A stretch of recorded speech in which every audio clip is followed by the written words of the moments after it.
Olá pessoal, tudo bem com vocês? Eu sou o professor Michel do Pipex e estou aqui hoje para falar um pouco com vocês sobre a morfologia vegetal. Mas vocês sabem o que é morfologia vegetal?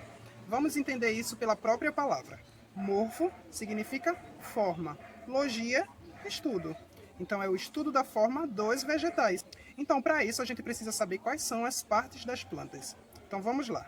Raízes, caule, folhas, flores e frutos.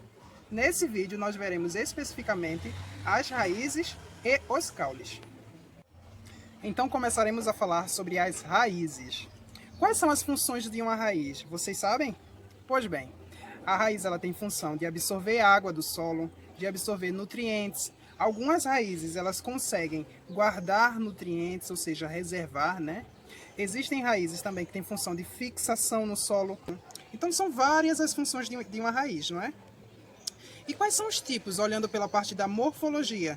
Existem raízes axiais, ou raízes principais, que são aquelas raízes que se encontram em plantas com uma raiz central, que ela dá uma maior segurança à planta, e outras raízes paralelas, né, raízes secundárias e terciárias, mas esse tipo de planta ela tem uma raiz principal para que ela penetre mais profundamente no solo e ela tenha uma maior segurança. Por exemplo, o feijão, a acerola.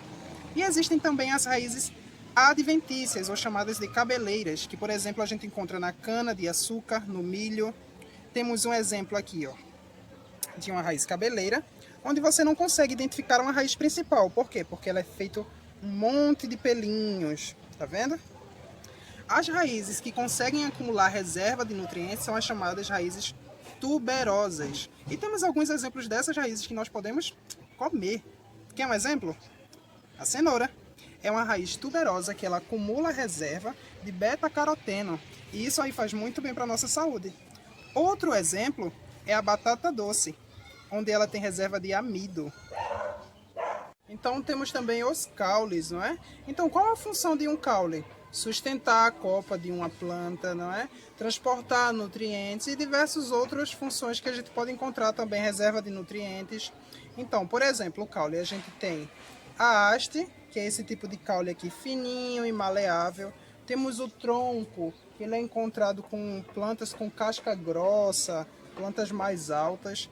Temos também o bulbo, que é o caso da cebola e do alho, porque é um caule central com algumas folhas modificadas que reservam nutrientes. Outro tipo de caule são os tubérculos. A exemplo, temos a batata inglesa, que é aquela batatinha que sua mãe bota na galinha.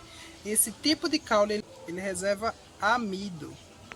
Temos alguns caules modificados também, como é o caso dos cladódios. Que caule é esse? É aquele caule que ele se assemelha com uma folha porque ele faz fotossíntese e ele substitui as folhas, como é o caso dos cactos, né? Então, por hoje é isso. O Pipex agradece a sua participação e até a próxima. Tchau!